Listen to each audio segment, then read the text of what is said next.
우리 다 같이 묵도하심으로 주일 낮 예배 드리겠습니다. 야곱아, 어찌하여 내가 말하며 이스라엘아, 내가 이르기를 내 길은 여호와께 숨겨졌으며 내 송사는 내 하나님에게서 벗어난다 하느냐? 너는 알지 못하였느냐? 듣지 못하였느냐? 영원하신 하나님 여호와 땅 끝까지 창조하신 이는 피곤하지 않으시며 곤비하지 않으시며 명철이 한이 없으시며 피곤한 자에게는 능력을 주시며 무능한 자에게는 힘을 더하시나니 소년이라도 피곤하며 곤비하며 장정이라도 넘어지며 쓰러지되 오직 여호와를 앙망하는 자는 새 힘을 얻으리니 독수리가 날개치며 올라감 같을 것이요 다름박질하여도 곤비하지 아니하겠고 걸어가도 피곤하지 아니하리로다. 하나님은 영이시니 예배하는 자가 영과 진리로 예배할지니라. 아멘. 이제 우리 다 같이 교동문 53번 시편 121편의 말씀입니다.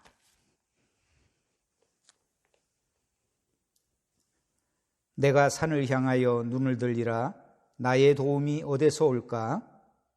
나의 도움은 천지를 지으신 여호와에게서로오다.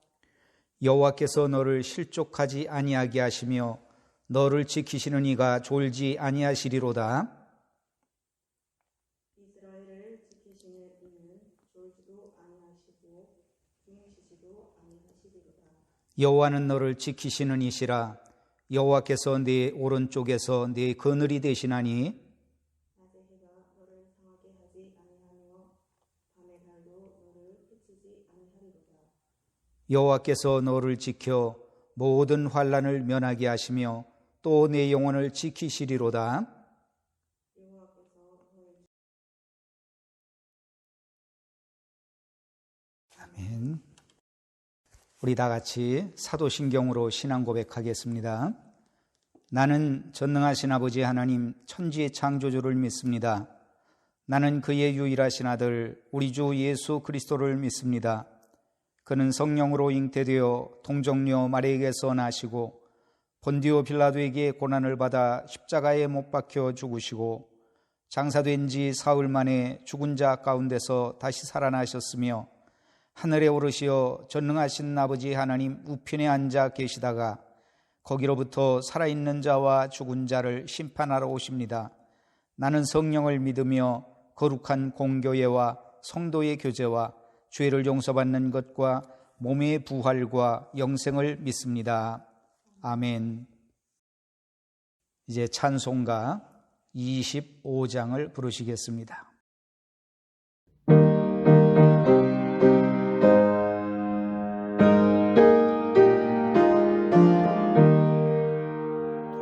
멸류관 벗어서 주 앞에 들이세 저 천사 깊은 노래가 온전히 퍼지네 내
백열선 장로님 기도해 주시겠습니다.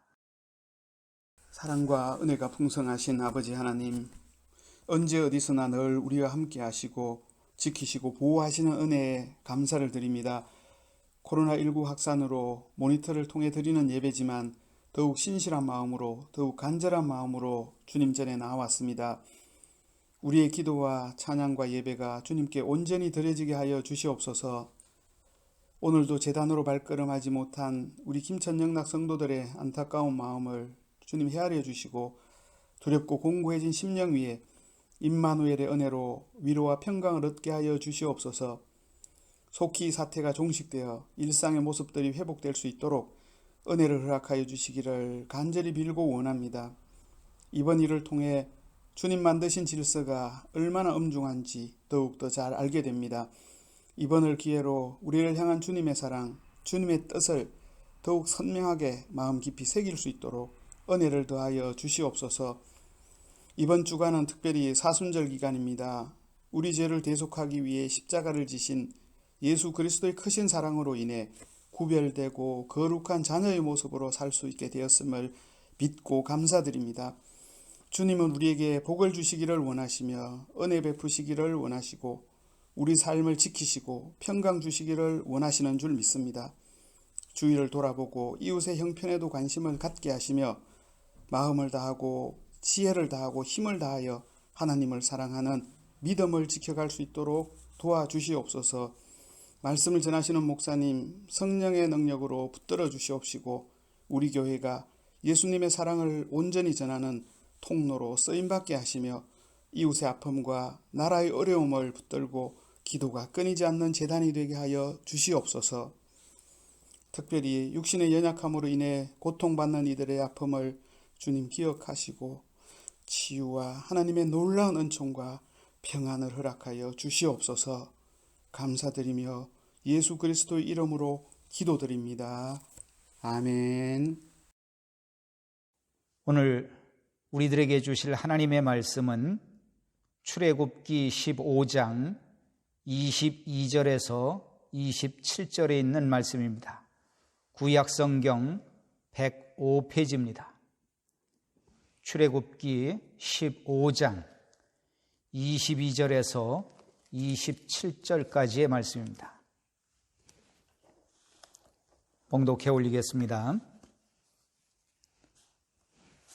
모세가 홍해에서 이스라엘을 인도하며 그들이 나와서 수르 광야로 들어가서 거기서 사흘 길을 걸었으나 물을 얻지 못하고 마라에 이르렀더니 그곳 물이 써서 마시지 못하겠으므로 그 이름을 마라라 하였더라. 백성이 모세에게 원망하여 이르되 우리가 무엇을 마실까 하며 모세가 여호와께 부르짖었더니 여호와께서 그에게 한 나무를 가리키시니 그가 물에 던지니 물이 달게 되었더라. 거기서 여호와께서 그들을 위하여 법도와 율례를 정하시고 그들을 시험하실세 이르시되 너희가 너희 하나님 나 여호와의 말을 들어 순종하고 내가 보기에 의를 행하며 내 계명에 귀를 기울이며 내 모든 규례를 지키면 내가 애굽 사람에게 내린 모든 질병 중 하나도 너희에게 내리지 아니하리니 나는 너희를 치료하는 여호와임이라. 그들이 엘림에 이르니 거기에 물샘 12과 종려나무 70그루가 있는지라. 거기서 그들이 그 물 곁에 장막을 치니라. 아멘. 제임스 클릴맨이라고 하는 사람이 발칸반도를 여행하면서 글을 썼습니다. 거기에 그런 얘기가 있습니다. 세계에서 발칸반도의 장미 향기가 제일 향기롭다고 합니다. 그런데 클릴맨이 이 발칸의 장미가 왜 그렇게 향기로운지 그 이유를 알고자 해서 장미를 재배하고 채취하는 과정을 아주 유심히 관찰을 했습니다. 그러다가 아주 놀라운 사실을 한 가지 발견하게 됐는데 사람들이 장미를 채취하는데 이 자정이 넘은 시간에 가서 장미를 채취하는 거예요. 그래서 그들에게 물었다고 합니다. 아니 왜 이 밤에 가서 그 장미를 채취합니까? 그랬더니 그들의 대답이 밤 1시, 2시경 이 가장 캄캄한 밤에 장미를 채취해야 향기가 가장 진한 겁니다. 그 말을 들을 때 이 크릴맨이라는 사람은 그런 미신이 어디 있을까 그렇게 생각을 했는데, 나중에 이 과학적으로 증명이 된 일이지만은 장미의 향이 낮에는 40%나 감소한다고 합니다. 이 어둠이 심할 때 장미의 향기가 가장 진한 것. 그래서 밤이 깊으면 새벽이 온다는 말이 있는데, 우리가 가장 아름다운 향기를 바랄 때는 평안할 때가 아니에요. 어려울 때, 캄캄한 밤일 때, 그때는 바로 우리가 하나님을 만날 때인 줄로 믿습니다. 우리가 코로나19라는 절망의 밤이 깊어가지만은 새로운 희망의 새벽이 올 줄로 믿습니다. 출애굽기 14장에는 애굽에서 나온 이스라엘 백성들이 홍해를 건넌 사건이 기록이 되어 있습니다. 그리고 15장에는 미리암의 노래라고 하는 민족의 대합창이 기록되어 있는데, 홍해를 그들이 육지같이 건넜습니다. 그들이 하나님을 찬양하죠. 틀림없이 죽을 줄만 알았는데 홍해를 이 대로로 건너게 되니까 역시 하나님은 살아계신다고, 하나님께서 우리를 돌봐주셨다고 그러면서 여호와는 나의 힘이요 노래요 구원이라고 하면서 높이 목청 높구어서 그들은 하나님을 찬양했던 거예요. 그 모든 것이 하나님의 은혜였다고 그들은 감사하며 감격했습니다. 이제 홍해를 건너서 수르 광야로 걸어가게 되는데, 하루를 지나고 이틀을 걸어가도 마실 물이 없는 거예요. 사흘째 이 물을 발견하게 됩니다. 역시 하나님께서 우리에게 물을 주셨다고 가서 그 물을 마시게 되니까 물이 써서 마실 수가 없는 거예요. 그들은 그렇게 물맛을 보고 그렇지 않아도 하루 이틀 동안 물이 없다고 좀 속으로 좀 짜증스럽기도 하고 왜 우리 물을 안 줄까 했는데, 그런 마음이 있었는데 이게 사흘째 돼서 이게 물을 발견했는데 그 물도 써서 먹을 수 없는 그런 물이 되니까 이 사람들이 원망하기 시작해요. 불평하기 시작한 거예요. 그들은 한 달 전에 애굽의 바로 왕을 항복시키고 출애굽의 그 기적을 그들이 경험했습니다.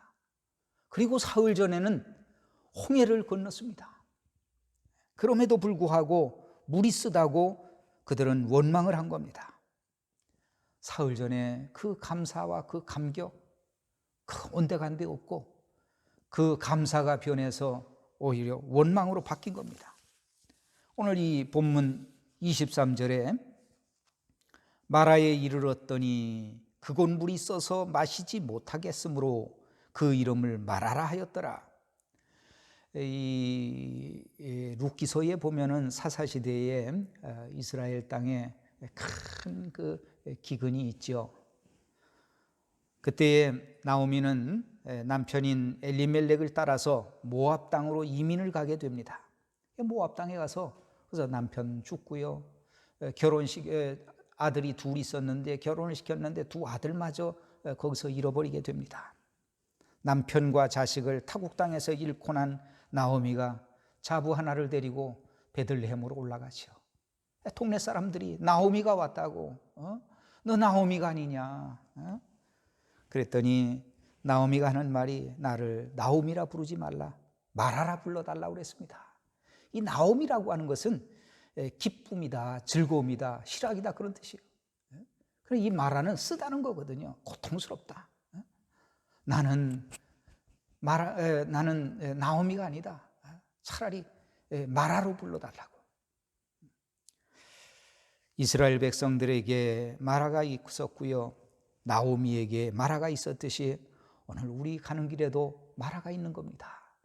모든 것이 항상 그 순탄하고 어려움이 없고 그저 모든 게 다 좋은 일들만 있어 얼마나 좋겠습니까만은 예기치 않게 전혀 생각지도 못한 그런 마라드가 우리 앞에 펼쳐지는 거예요. 그러나 이 마라 앞에서 우리가 해야 할 일이 뭐냐? 마라를 만날 때 우리가 해야 할 것은 기도하는 겁니다. 야고보서 5장 13절에 보면 너희 중에 고난당하는 자가 있느냐? 그는 기도할 것이요. 즐거워하는 자가 있느냐? 그는 찬송할지니라. 유명한 설교자인 스펄전 목사님은 10년을 염려하는 것보다는 차라리 10분간 기도하는 편이 낫다, 그런 말을 했죠. 기도해야 됩니다. 어려운 상황에서 원망하고 불평하고 신세 타령하고 남 원망하는 그런 말 하지 말고 하나님 기도해야 돼요. 우리가 은혜를 체험하고 기적을 체험할 때 참 하나님이 역시 살아계시고 하나님이 나를 사랑한다고 하고 하나님 앞에 찬송하고 기도하고 그러나 제법 신앙생활을 잘한다고 생각해 왔는데 이게 마라를 만나게 되면은 사람이요 낙심하게 되고 원망해요. 어쩌면 그것이 우리 신앙의 수준이라고 말할 수가 있겠죠. 시편 50편 15절에 보면 환난 날에 나를 부르라 내가 너를 건지리니 내가 나를 영화롭게 하리로다. 예레미야서 29장 13절에 너희가 전심으로 나를 찾고 찾으면 나를 만나리라고 했습니다. 기도로 어떤 문제든지 이게 풀어나가야 되는 거예요. 인간적인 방법으로 뭐 이렇게 하려고 그러고 저렇게 하려고 하고 풀리질 않습니다. 이스라엘 백성들은요 마라 앞에서 기도하지 않았습니다. 오히려 원망하고 불평했습니다. 그러나 모세는 하나님 앞에 엎드렸습니다. 기도했습니다. 우리에게 마라가 있을 때 하나님 앞에 기도해야 됩니다. 마라 앞에서 백성들은 원망했지만은 모세는 하나님 앞에 기도한 거예요. 여러분 모세가 광야 생활 가운데서 터득한 게 뭐냐면은 하나님 앞에 어려울 때 마라가 있을 때 하나님 앞에 엎드리는 거예요. 출애굽기 34장 8절에 보면 모세가 급히 땅에 엎드려 민수기 14장 5절에 모세와 아론이 이스라엘 자손의 온 회중 앞에서 엎드린지라.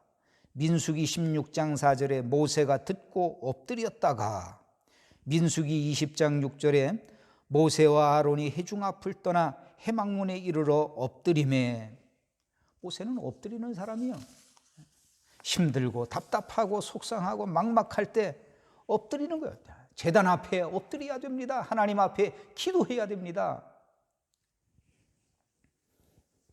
모세가 마라로 인해서 하나님께 엎드려 기도했더니 하나님께서 한 나무가지를 지시합니다. 저 나무지를 꺾어서 그 쓴 물에 던지라는 거예요. 그랬더니 그 쓴 물이 변해서 단물로 바뀌게 되어집니다. 자, 이 나뭇가지를 던졌는데 그동안 써서 먹을 수 없었던 물이 그게 단물로 바뀐 거예요.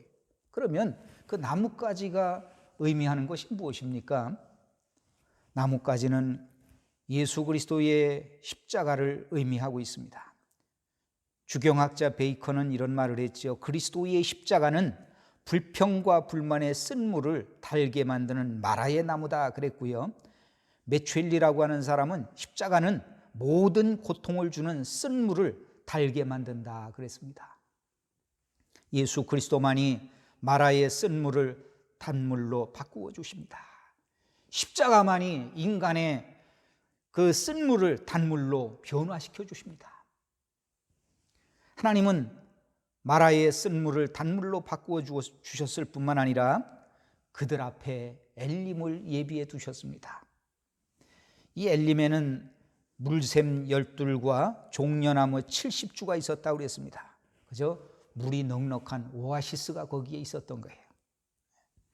마라에서 엘림까지는 불과 한 11km밖에 떨어지지 않았습니다. 아주 가까운 곳이에요.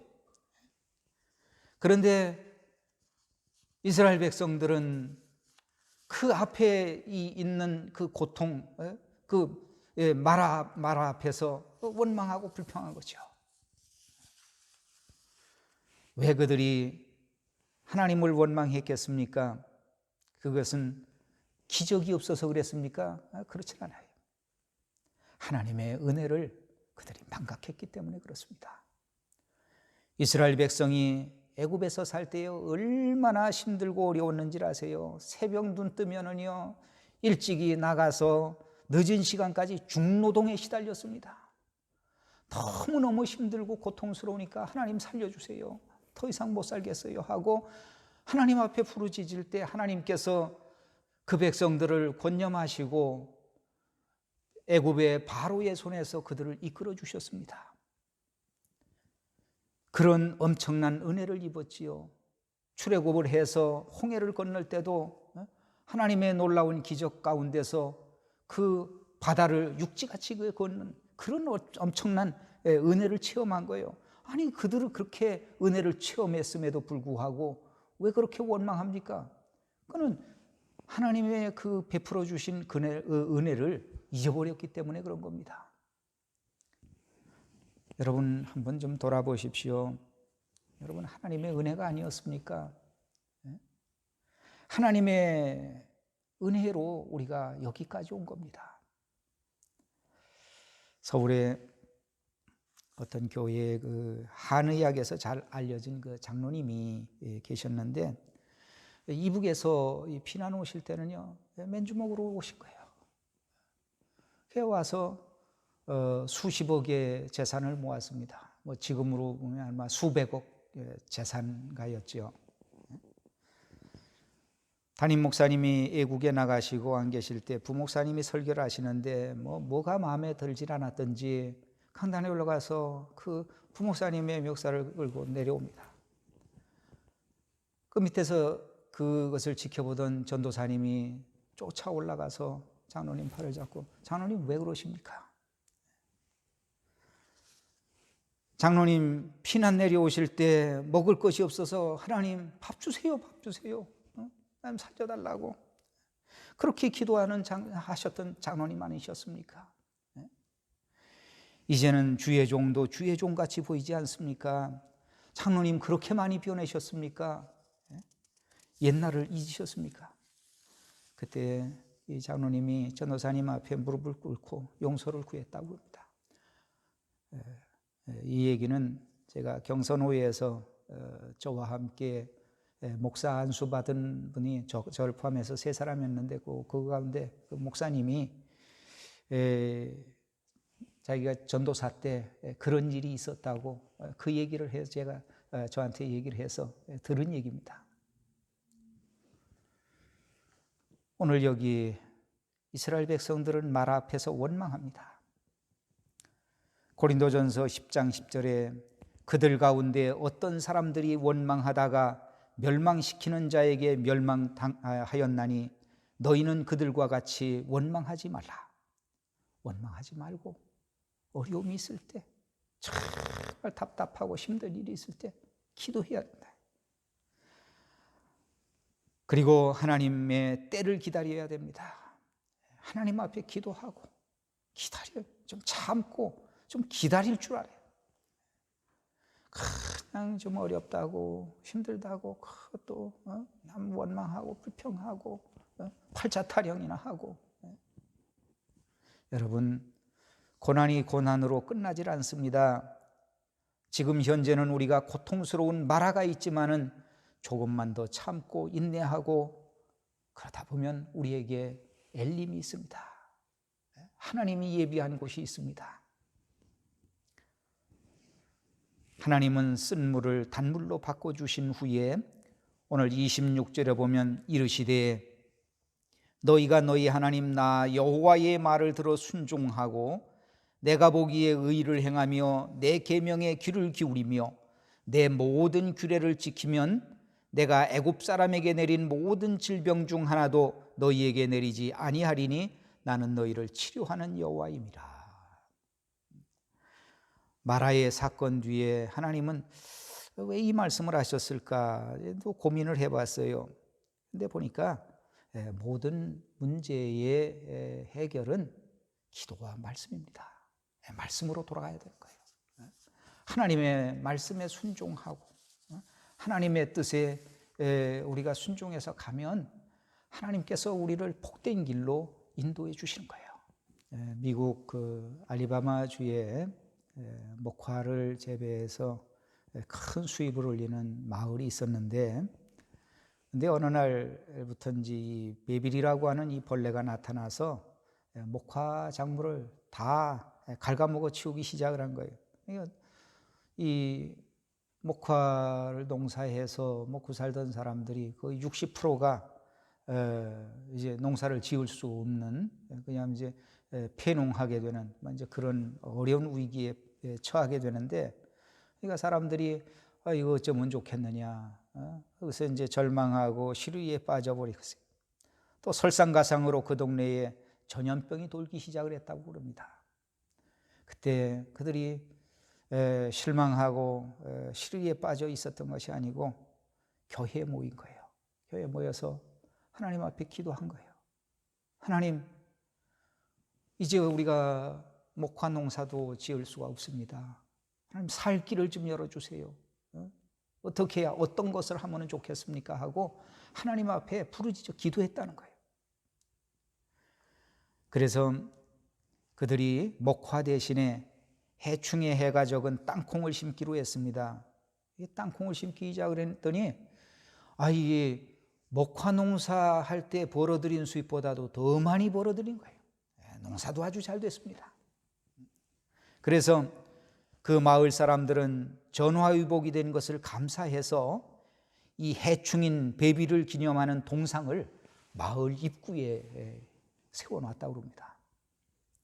여러분, 우리가 하나님의 말씀에 귀를 기울이고 그 말씀을 순종하면 여호와 라파의 하나님, 치료하시는 하나님께서 우리의 병든 육신도 치료해 주시고 우리의 영혼도 하나님께서 깨끗이 치료해 주시는 줄로 믿습니다. 영혼이 잘됨과 같이 범사가 잘되고 강건해지는 그 귀한 축복이 있기를 주님의 이름으로 축원합니다. 우리 다 같이 찬송가 419장을 부르시겠습니다.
우리 주 예수 그리스도의 은혜와 하나님 우리 아버지 사랑과 성령의 교통하심이 오늘도 주 앞에 예배하며 주께 영광 돌리는 사랑하는 모든 권속들 위에 지금으로부터 영원히 함께 하시기를 간절히 축원하옵나이다. 아멘.